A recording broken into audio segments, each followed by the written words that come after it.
ही बुलेटिनच्या सुरुवातीला एक महत्त्वाची बातमी. अखेर रायगड व नाशिकच्या पालकमंत्रीपदाचा तिढा सुटलाय. गिरीश महाजन नाशिक तर भरत गोगावले आता रायगडचे पालकमंत्री होत आहेत. मुख्यमंत्री देवेंद्र फडणवीस यांनी हा तिढा सोडवलाय. सामान्य प्रशासन विभागाकडून शासन निर्णय हा जारी करण्यात आलाय. आता तो अधिकार मुख्यमंत्र्यांचा आहे. त्यामुळे मुख्यमंत्र्यांनी जे जाहीर केलं ते आपल्याला मान्य करावंच लागेल. परंतु मला एकच म्हणजे माझी एकच अपेक्षा आहे की सर्वसामान्य लोकांचा विचार करून काम व्हावं, एवढीच माझी अपेक्षा. आता ते तो तुम्ही सांगितलं तो मुख्यमंत्र्यांचा अधिकार आहे. त्यांनी कोणत्या विषय कसा घ्यायचा आहे हे त्यांनी ठरवायचं आहे. त्याच्यात आमचा काही हस्तक्षेप असायचं काही कारण नाही. म्हणजे देवाच्या नावाने ते सुद्धा तिथं महाकुंभ होणार आहे.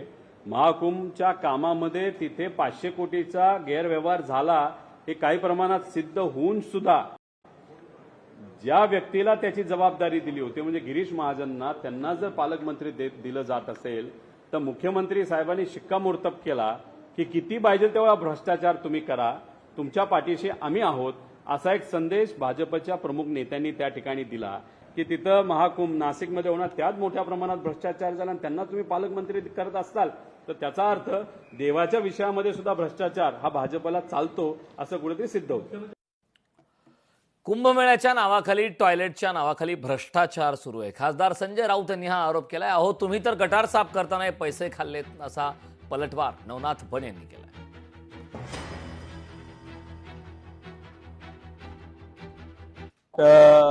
ठाणेकरांचं या ठाणे जिल्ह्याचं हे देवस्थान आहे आणि तुम्हाला माहिती असेल जवळजवळ 800 वर्षापूर्वी हे देवस्थान आहे आणि तुम्हाला माहिती असेल की या पहिला सोमवार आहे आणि या पहिल्या सोमवारी लोक दर्शन करायला या ठिकाणी शिवभक्त येत असतात आणि एकच मागणं आहे की या संबंध महाराष्ट्राला, देशाला चांगलं ह्याचा चांगला विकास हो आणि सर्वांना चांगली बुद्धी दे असं श्री शंकरचरणी प्रार्थना करतो.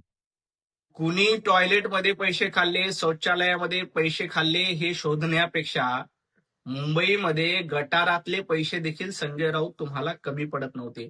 मिठी नदीचा गाळ काढताना तुम्ही पैसे खाल्ले, मुंबईचं गटार साफ करताना 25 वर्ष तुम्ही पैसे खाल्ले आणि आज नाशिकमध्ये जाऊन शौचालयाचा घोटाळा करताय. तुमच्याकडे एक पुरावा नाही, एक कागद नाहीये, परंतु मुंबई महापालिकेमध्ये गटारामध्ये कमिशनखोरी केल्याचे शेकडो पुरावे आहेत. तुमच्या लोकांना अटक देखील झाली आहे. त्यामुळे ज्यांनी गटारात पैसे खाल्ले, ज्यांनी मिठी नदीमध्ये घोटाळा केला, त्यांनी नाशिकमध्ये जाऊन बोंबाबोंब करण्यापेक्षा आत्मपरीक्षण करावं. भ्रष्टाचाराचा जामनेर पॅटर्न महाराष्ट्रात आणला. राऊतांनी यावेळी सरकारवर निशाणा साधला. अहो, राऊत टेंडरचा मातोश्री पॅटर्न ही सांगा, असा पलटवार नवनाथ बन यांनी राऊतांवर केलाय. आता टेंडरचा जामनेर पॅटर्न शोधण्यापेक्षा टेंडरचा मातोश्री पॅटर्न सांगा. काय होता मातोश्री पॅटर्न? 25% कमिशन घ्यायचं. हा मातोश्री पॅटर्न महाराष्ट्राला माहिती आहे, मुंबईला माहिती आहे आणि याच मातोश्री पॅटर्नवर 2-2 मातोश्री उभ्या केल्यात संजय राऊत तुम्ही.